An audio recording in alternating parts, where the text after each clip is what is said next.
Have you ever wondered how narcissists choose their next supply? Like, what are they actually looking for? And what actually makes you not become a narcissistic magnet that every single person you get with seems to be a narcissist?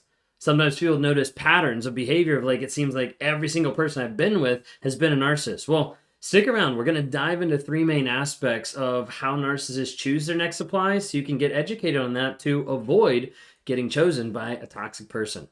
If you guys are new here, my name is Ben Taylor. I'm a self-aware narcissist on this channel to provide awareness, growth, healing, and change.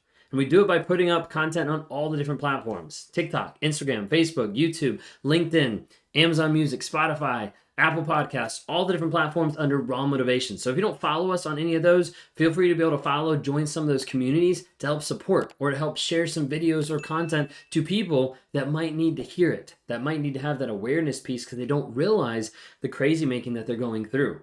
Speaking of communities, I want to be able to invite you into the NARC app, NARCAPP, Narcissistic Abuse Recovery Community. It's a community of like-minded people to help you heal, grow, and change. A lot of those people are taking it to the next level by showing up on weekly lives, of giving encouragement and challenges to be able to process over the next week, to log in with group coaching that we have every single month that bring in coaches, psychologists, therapists from people all over the globe to help you heal, grow, and change. A huge part of that is getting around people that understand what you've been through and can help support you in that process. And that's what people are on there for. Would love to have you engaged with that. Just go to narcapp.com. If you're here today and you're wondering, like, have I been with a narcissist? I don't know. I'm having a hard time, like, taking care of, like, the stuff. I've got a lot of rumination. I'm kind of confused, all these kind of things. Would love to be able to talk to you and help you.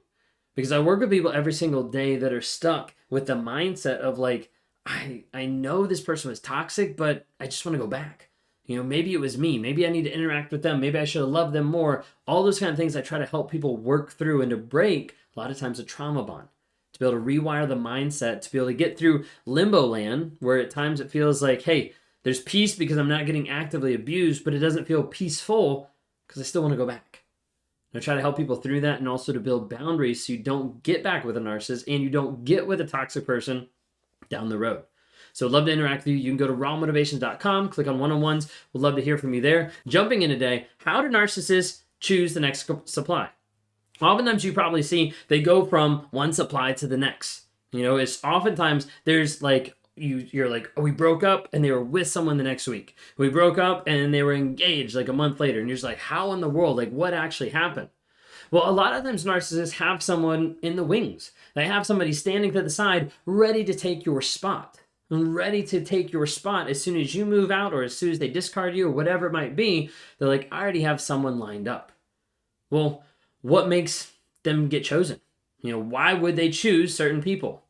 Well, I want to just highlight really quick. We've done some videos, but I want to highlight really quick. It's not always wealth. It's not always beauty. It's not always education. It's not always a lot of different things. It's not just that you're an empath or anything like that.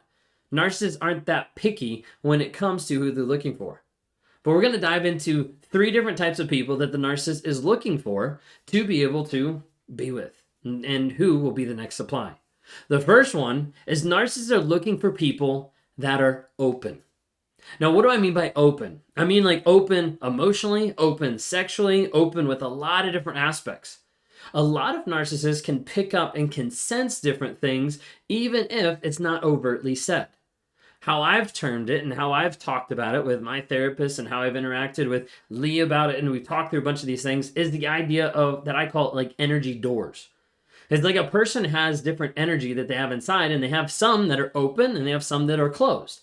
You might meet someone and they're open very emotionally, of getting emotionally involved, they're emotionally attached. Or you might meet someone and they're very sexually open. You're like, hey, this person I could be with really quickly. You see, in doing some different events across the country, we've had different opportunities to interact with many different people. At a particular event that I was at, I interacted with someone there, and I noticed through the conversation and through the just speaking back and forth, the energy that was there was that person was casting out a very open vibe. Now, they weren't coming up and, flirting or looking a certain way, but I was getting a very open vibe that let me know this person is wide open. to being manipulated emotionally, whatever it might be. They're wide open.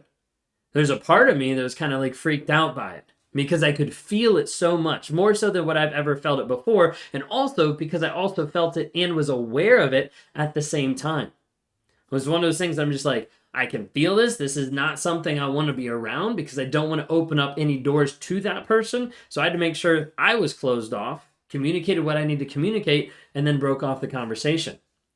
Later, when I was talking to another person about it, just trying to explain of how it actually works, of how it feels, they asked me, like, why does it even freak you out? Like, why should it be that big of a deal? And I said, the difference is now understanding it and seeing and feeling that energy of that person is open, is it's the choice to actually manipulate. And you see, before, it wasn't a conscious thought. It was just an automatic impulse. Like, great, this person's open, let's do it. But now it's actually like a moment of like, wait a second, I feel it, I know it, I understand it. Now I have a choice to either act upon it or not. So a lot of times narcissists will sense a lot of people that are open emotionally, sexually, spiritually, mentally, whatever it might be, that are open to let them actually step into that person's life and manipulate and control them. The second thing is a lot of times narcissists are looking for people who accept you crossing boundaries, particularly looking for people who accept you crossing other people's boundaries. Now, it might be a little bit different than what you've thought of before. It should be like theirs. No, I'm talking about other people's boundaries because it's the minutia of like, wait a second, this person accepts something that's not directed towards them, but they accept something that's happening. Be like the idea of making fun of my wife or shaming a coworker or saying something to someone to see how they react. If they don't react or if they laugh along with it or if they think it's great, I know right then and there that their boundaries, that other people's boundaries, they're allowing them to get crossed and they don't really care. They don't really see that as a problem or they don't really see that as being a boundary that needs to be upheld. Maybe it'd be the idea of venting to another person to see what tolerance there is for that venting.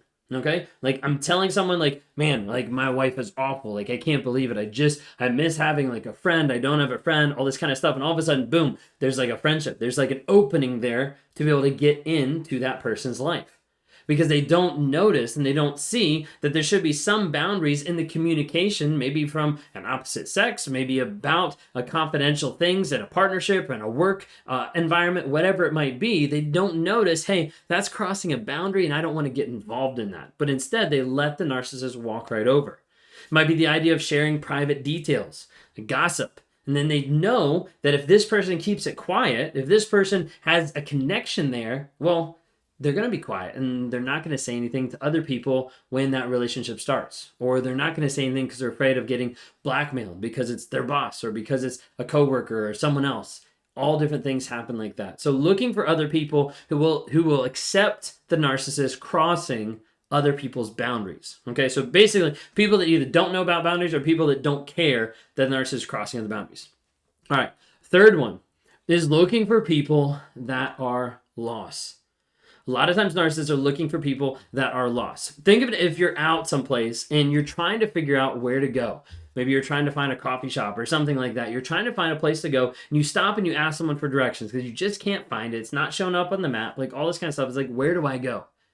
In that moment, you're at the will of the person that you asked to direct you in the right direction.